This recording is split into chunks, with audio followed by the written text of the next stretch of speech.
अस्सलामुअलैकुम viewers, जुहान kitchen garden में welcome.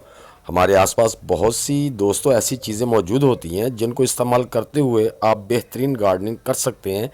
जैसा कि बनाना पिल्स, केले के छिलके, जिसके अंदर बहुत से न्यूट्रेंट होते हैं। केले के छिलके में fertiliser plus pesticide plus fungicide, ये सारे अवामल काम करते हैं। केले के छिलकों को पौधों में इस्तेमाल कैसे करना है, तो दोस्तों मुकम्मल वीडियो देखना ताकि उसके इस्तेमाल अच्छी तरह समझ लें और फ़ायदा हासिल कर सकें। बिस्मिल्लाहिर्रहमानिर्रहीम। बहुत से व्यूवर्स ने पूछा था कि हमारे पौधों पर फूल नहीं आते, या आते हैं तो गिर जाते हैं, या फल नहीं बनता, अगर बनता है तो बड़ा नहीं होता। इस वीडियो में मैं सब कुछ आपको बताने वाला हूँ।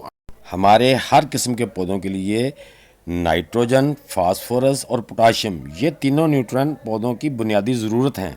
और ये तीनों न्यूट्रंट हमारे पौधों के लिए दीगर ग़ज़ाई अज्जा की मिकदार से ज़्यादा दरकार होते हैं, तो ये इनको प्राइमरी न्यूट्रन कहते हैं। ये तीनों न्यूट्रन बुनियादी मैक्रो न्यूट्रंट समझे जाते हैं।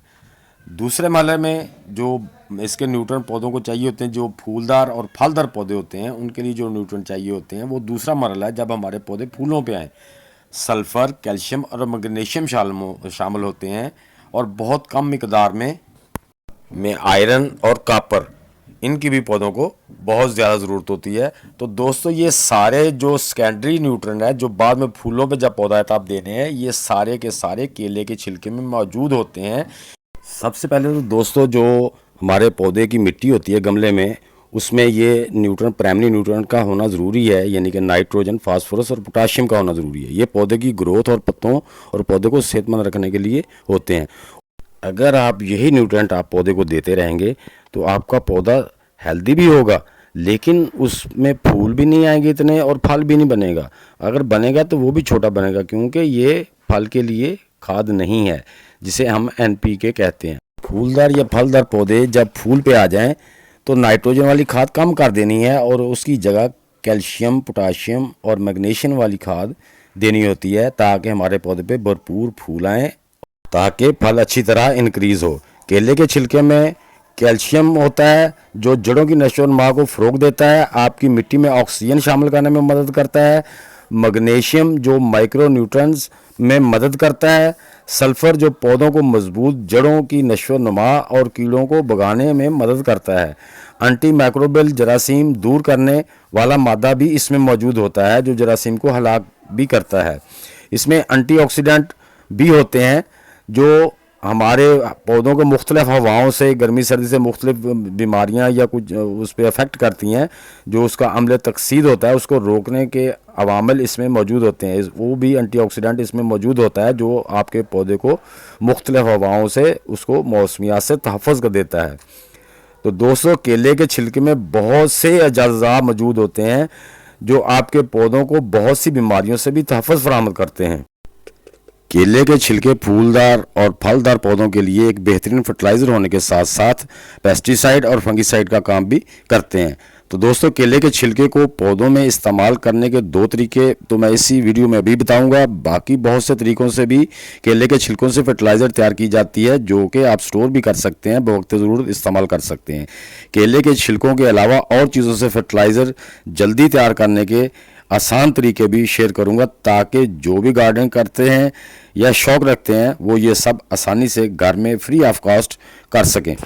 नंबर 1 तरीका, 5-6 केले के छिलकों को मिक्सिंग जार में यानी ग्राइंडर मशीन में डालें, और उसमें 1 लीटर पानी डालकर आधा मिनट शेक करके उसे तैयारशुदा महलूल को 200 से 250 ml फ़ी पौधा दे सकते हैं, जिससे आपको पौधे को फौरी फ़ायदा पहुंचेगा। वो आपके पौधे की मिट्टी में जज़ब होकर उनकी जड़ों तक पहुंच जाएंगे। दूसरे नंबर पे केले के छिलके काट कर या फिर साबुत छिलकों से भी अपने गमलों में सिंगल लेयर मल्चिंग कर दें, लेकिन छिलके पौधे की स्टैम्प से 1 से 1.5 इंच दूर रखें। पौधे की स्टैम्प के साथ टच ना हो, वरना पौधे को नुकसान भी पहुंच सकता है। मल्चिंग से आपके पौधे ज़्यादा सर्दी और ज़्यादा गर्मी से भी महफूज रहेंगे। और दूसरे नंबर पर केले के छिलके गलने पर पौधे की जड़ों को ऑक्सीजन भी मिलेगी, और मिट्टी में छोड़े हुए न्यूट्रन हमारे पौधों में फूल और फल लाने में बहुत ही कारगर साबित होंगे। ये देखें दोस्तों, मैं अभी आपको वो काम करके भी दिखाता हूँ। आपने इस तरह जो है ना बास्केट या गमले में अपने छिलकों को ऐसे सिंगल लेयर में अपने पौधों में ऐसे बिछा देना है। जैसे ही आप इसको पानी देंगे ऊपर से, ये चंद दिनों में ना गल के अपने आपकी मिट्टी का हिस्सा बन जाएंगे। उसके अंदर बहुत से न्यूट्रिएंट छोड़ देंगे जो आपके पौधे के रूट्स तक पहुंचेंगे और आपके पौधों को वो सारी न्यूट्रिएंट्स मिलना शुरू हो जाएंगे।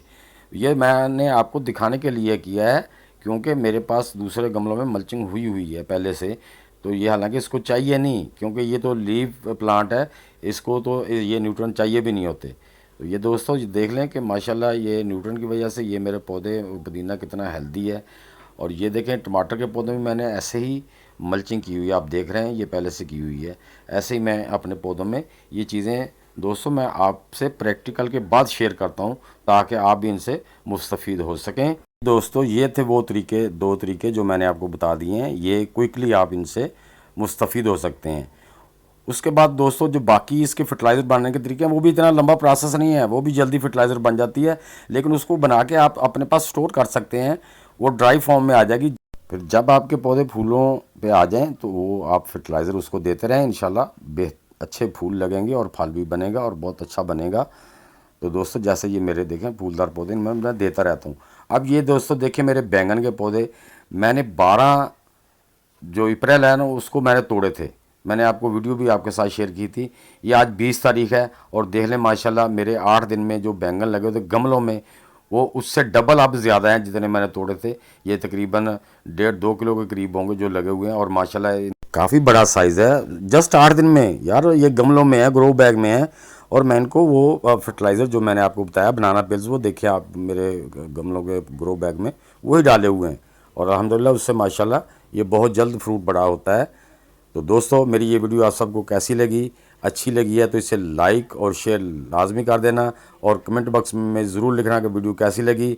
जो दोस्त मेरे चैनल पर नए हैं वो मेरे चैनल को लाइक और सब्सक्राइब कर दें और बेल आइकन को ज़रूर दबा दें ताकि हर नई आने वाली वीडियो का नोटिफिकेशन आप तक पहुंच सके। तो सब दोस्तों को अल्लाह हाफिज़।